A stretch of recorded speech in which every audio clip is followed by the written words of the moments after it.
Libertad, pecado y gracia.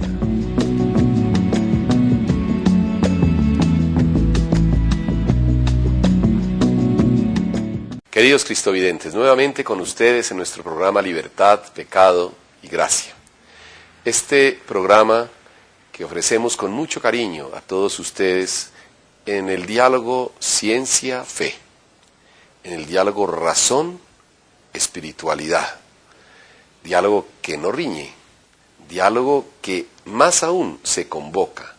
La ciencia y la fe no van en líneas diferentes, ni están en contradicción. La ciencia y la fe van juntas, porque la ciencia no es más que ir descubriendo estas leyes de la naturaleza y todo lo que el hombre con su inteligencia que Dios le dio puede hacer con la naturaleza al servicio del hombre para alabar a Dios. Creced y multiplicaos, transformad la naturaleza, servíos de toda esta gran creación. Esto es el mandato divino en el libro del Génesis. Y Dios nos dio todo esto como una cuna para el hombre, para que la aprovecháramos, para el bien de la humanidad, para el servicio de todos, no para unos pocos. El agua es de todos, el aire es de todos, la tierra es de todos.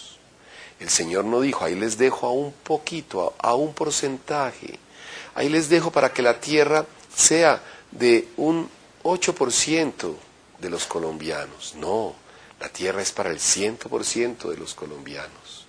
Creced y multiplicaos, transformad la naturaleza, servíos de ella, aprovéchenla, transfórmenla y úsenla tanto cuanto se sirvan para las necesidades de los seres humanos y para el bien de Dios, la gloria de Dios.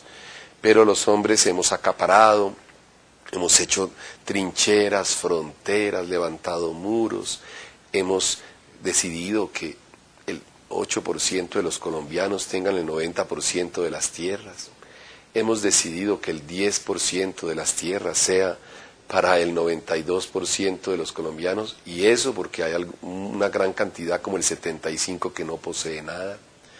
Entonces ahí es donde viene el pecado, la soberbia, la codicia, el querer acaparar las cosas para mí, el egoísmo. Todo lo que nos lleva a que los seres humanos no sigamos el mandato divino.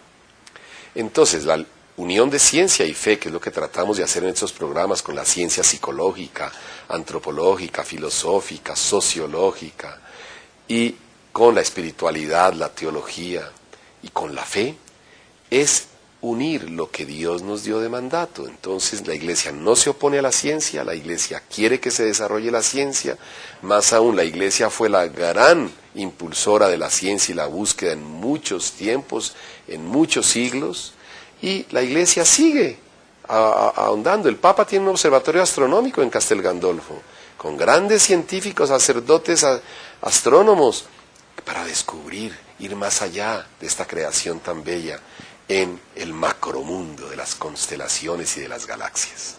Y así la ciencia, la Iglesia, con su investigación en muchas épocas, sus universidades, ahora y antes, no riñe. Hubo épocas en que la ciencia no se investigó más, pero porque nadie la investigaba, porque el hombre llegó hasta cierto límite. Entonces no riñe ciencia y fe. Por eso tratamos estos temas, de la ciencia psicológica y de la fe católica, del Evangelio y de la espiritualidad. Vamos a ver hoy lo que llamamos la resistencia al cambio. En términos científicos de psicología se llama la resistencia a quitar todas aquellas estructuras cristalizadas de hábitos, vicios inconscientes, conscientes, que llevan al ser humano a unas actitudes repetitivas que le ayudan a él a nutrir y gratificar su estructura psicológica de egoísta o estructura psicológica de inmadurez, Entonces voy a poner un ejemplo.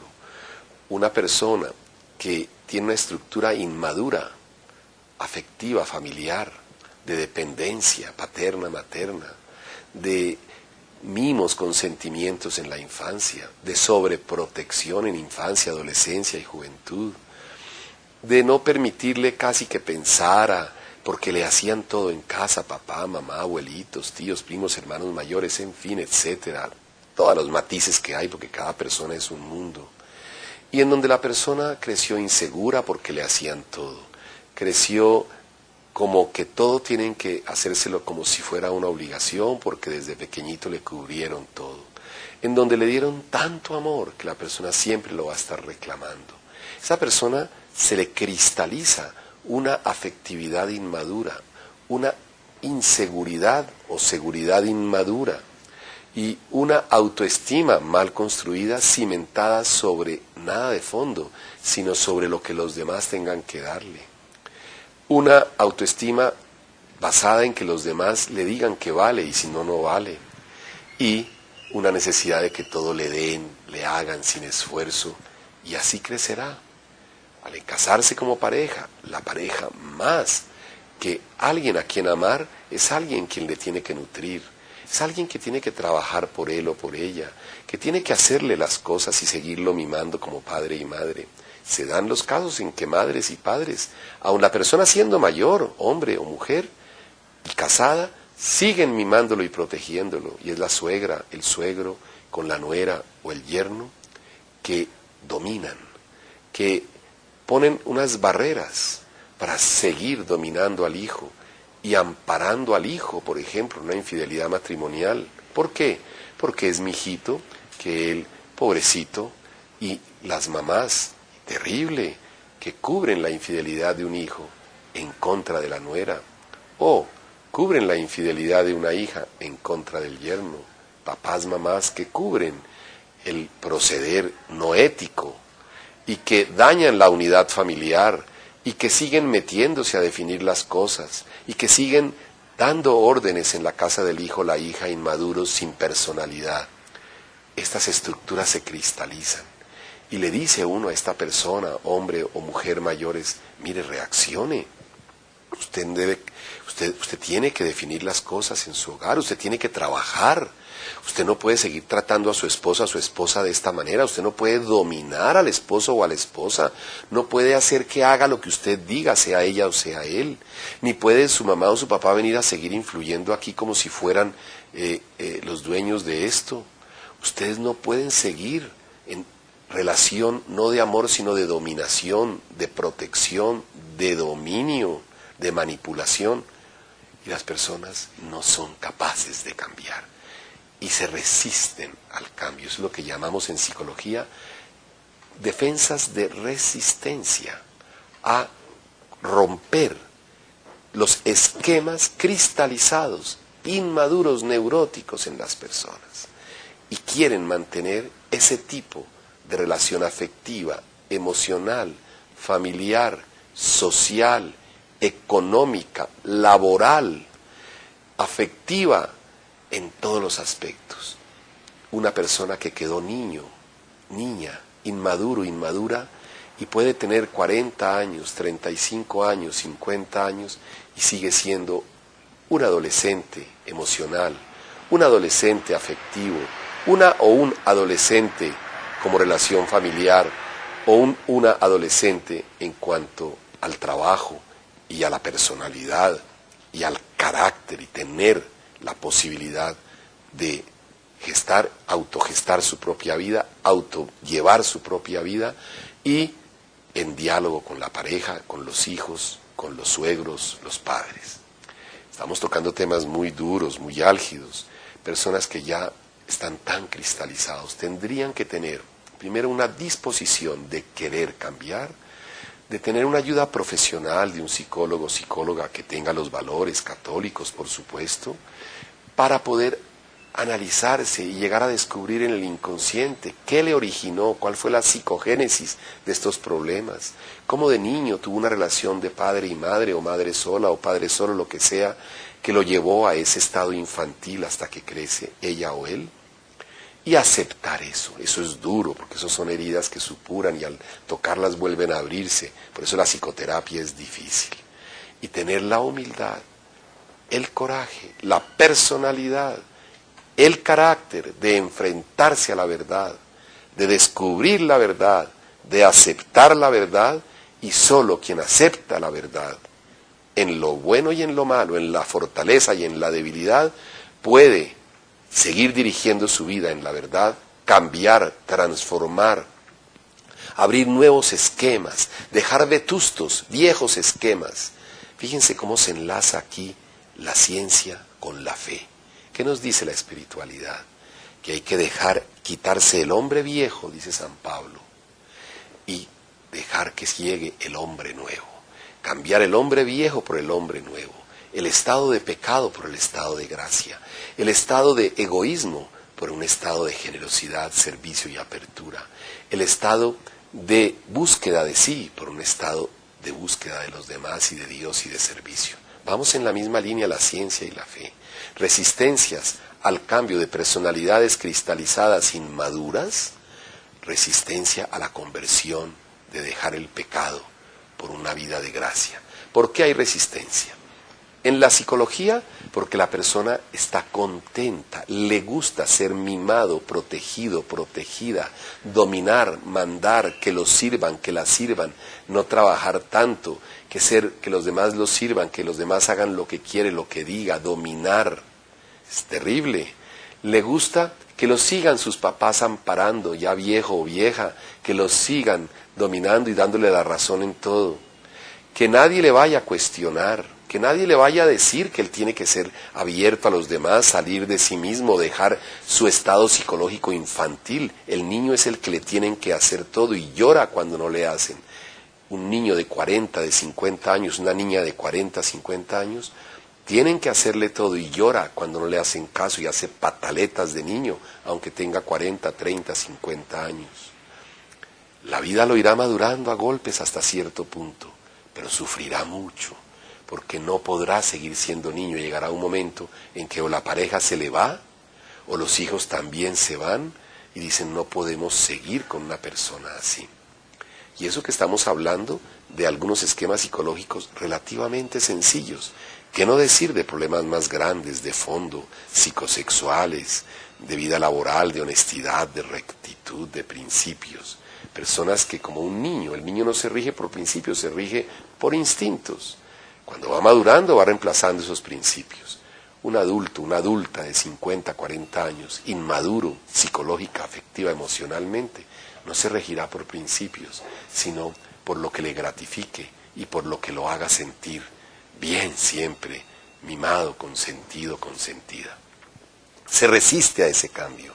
Por eso en la psicoterapia, los psicólogos sabemos que hay una etapa de resistencia de las personas. Se resisten a cambiar las estructuras viejas, cristalizadas, de inmadurez, por estructuras nuevas, que no le van a gustar porque le va a implicar más sacrificios, salir de sí, dejar estados de dominio y de ser niño y niña mimada o mimado.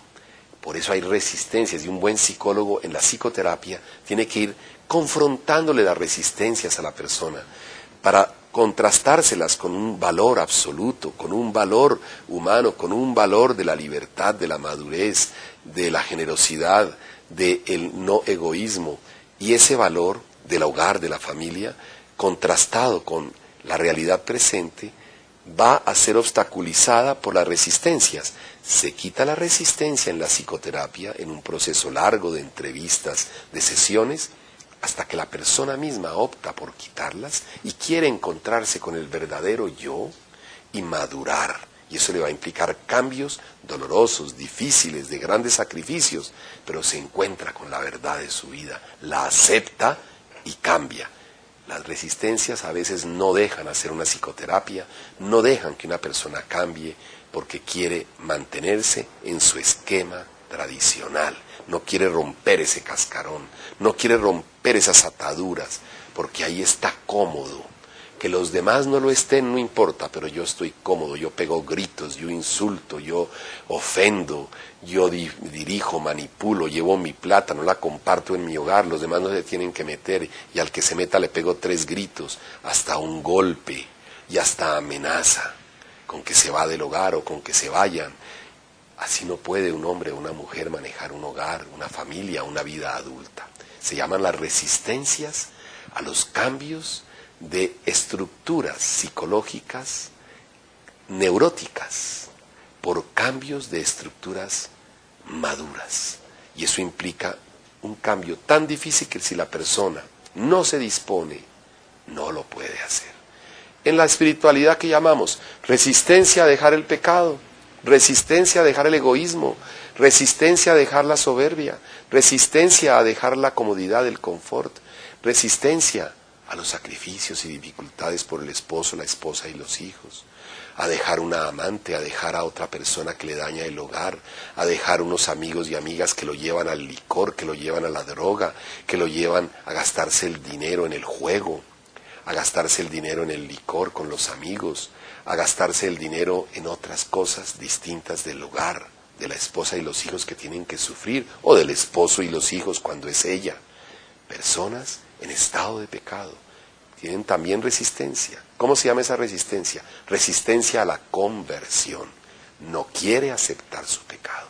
Siempre dice que la culpa es de los demás. Siempre dice que la culpa es del esposo o la esposa, que la culpa es de la suegra o del suegro, del papá o la mamá, de los hijos, del amigo, del vecino, del cuñado. Siempre la culpa la tienen los demás. Él o ella nunca tienen la culpa, porque se resisten a aceptar que tienen pecado, que tienen errores. Y el único camino y el primer paso para convertirse de pecador en estado de gracia, de odio al amor, de egoísmo a la generosidad y el servicio, es reconocer que tengo pecado. Por eso, hasta que yo no reconozca que tengo pecado, la misericordia de Dios no puede obrar, porque Dios no entra a donde no lo reciben ni lo buscan, porque dos dioses no caben juntos. El hombre o la mujer llenos de egoísmo se sienten dioses en el fondo, aunque no lo afirmen. Es un estado existencial de pecado, estructura de pecado. Y para aceptar es humildemente reconocer que estoy lejos de Dios, que no soy una persona servicial, que soy egoísta. Fíjense el diálogo ciencia-fe. En psicología se llama resistencia a las defensas inconsistentes. Es decir, con defensas inconsistentes me resisto. ¿Qué es una defensa inconsistente? Una defensa ficticia, no real, no madura. Por ejemplo, la culpa lo tienen los demás, se llama la proyección. Yo no soy el del problema es ella, él. Eso se llama proyectar mi problema en otro y lo señalo en el otro para liberarme yo de él. Eso es una defensa inconsistente. Defensa inconsistente, yo siempre tengo la razón, yo lo hice bien. Una megalomanía, una grandiosidad para así opacar mi defecto o mis fallas. Y siempre tendré la razón y siempre diré que los demás no la tienen. Eso en psicología es una resistencia a cambiar estructuras neuróticas, psicológicamente, afectivamente, inmaduras por la madurez. En cambio, en la fe, resistencia a aceptar mi pecado, a dejar que Dios entre en mí, a ser el hombre nuevo, pero con el cambio de mi vida, dejando los afectos desordenados, dejando el pecado, dejando las tentaciones, dejando las personas que dañan mi hogar, dejando los dineros mal habidos, dejando el confort, el licor, dejando la infidelidad, dejando el egoísmo, la soberbia, dejando el gastarme el dinero en lo que me da la gana y no atender a la esposa, al esposo y a los hijos. Si ven cómo las mismas resistencias se dan en la psicología, en la fe, en la ciencia, en la espiritualidad. Si unimos las dos, es una resistencia en el fondo a todo. Resistencia a no cambiar, resistencia a seguir instalado, a seguir en mi confort, en seguir en mi estado placentero. Resistencia a no dejar que Dios entre en mi vida porque me cuestiona y me daña todo. A no dejarme cuestionar por los demás nunca y por tanto nunca escuchar ni dialogar. Resistencia a no ser humilde, una persona servicial y abierta, sea por estructuras psicológicas, sea por estructuras de pecado. La no resistencia es la disponibilidad, la humildad que se la pedimos al Señor para que nos permita ser unos verdaderos católicos cristianos, dejándonos llevar por la gracia de Dios, para hacer solo la voluntad de Dios y no nuestra voluntad. Se requiere madurez humana, madurez espiritual, madurez psicológica emocional, madurez espiritual, madurez teológica, madurez de fe. Y estas dos madureces juntas es lo que forman en una persona la persona madura, la persona estable, con autoestima bien puesta, con respeto a los demás, que se controla en sus instintos, emociones, pulsiones, compulsiones, deseos, y solo busca el respeto, el sacrificio por los demás, el servir a los demás, el disminuir para que los demás crezcan. Y solo es feliz el que sirve, y el que se sirve es infeliz. El que sirve a los demás siempre será feliz, porque dando es como se recibe, perdonando es como se es perdonado, y amando es como se es amado. Queridos cristovidentes, que el Señor nos dé la fortaleza y la fuerza para vencer las resistencias psicológicas y espirituales y poder tener una conversión en nuestra vida y poder ser verdaderos católicos. Dios los bendiga. Libertad, pecado y gracia.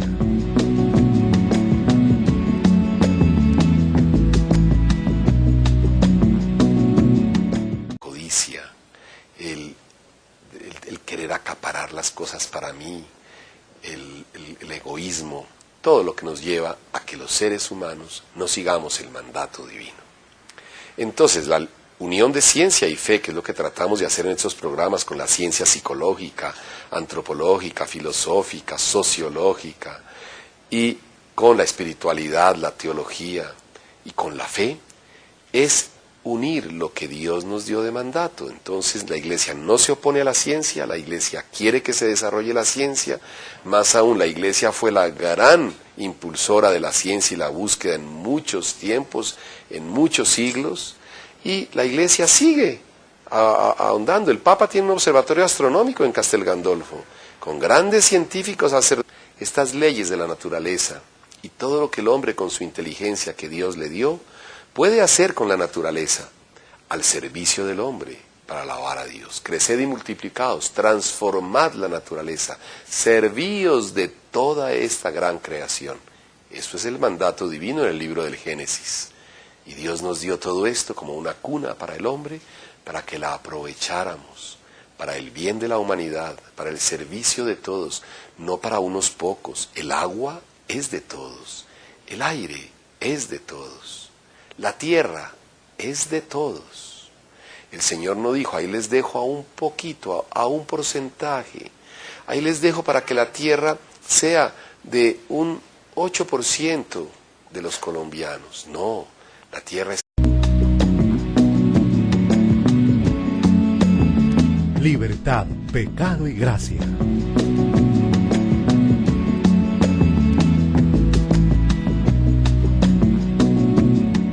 Queridos cristovidentes, nuevamente con ustedes en nuestro programa Libertad, Pecado y Gracia. Este programa que ofrecemos con mucho cariño a todos ustedes en el diálogo ciencia-fe, en el diálogo razón-espiritualidad, diálogo que no riñe, diálogo que más aún se convoca. La ciencia y la fe no van en líneas diferentes, ni están en contradicción. La ciencia y la fe van juntas, porque la ciencia no es más que ir descubriendo dotes astrónomos para descubrir, ir más allá de esta creación tan bella en el macromundo de las constelaciones y de las galaxias. Y así la ciencia, la Iglesia, con su investigación en muchas épocas, sus universidades, ahora y antes, no riñe. Hubo épocas en que la ciencia no se investigó más, pero porque nadie la investigaba, porque el hombre llegó hasta cierto límite. Entonces no riñe ciencia y fe. Por eso tratamos estos temas de la ciencia psicológica y de la fe católica, del Evangelio y de la espiritualidad. Vamos a ver hoy lo que llamamos la resistencia al cambio. En términos científicos de psicología se llama la resistencia a quitar todas aquellas para el 100% de los colombianos. Creced y multiplicaos, transformad la naturaleza, servíos de ella, aprovéchenla, transfórmenla y úsenla tanto cuanto se sirvan para las necesidades de los seres humanos y para el bien de Dios, la gloria de Dios. Pero los hombres hemos acaparado, hemos hecho trincheras, fronteras, levantado muros, hemos decidido que el 8% de los colombianos tengan el 90% de las tierras. Hemos decidido que el 10% de las tierras sea para el 92% de los colombianos, y eso porque hay una gran cantidad como el 75% que no posee nada. Entonces ahí es donde viene el pecado, la soberbia, la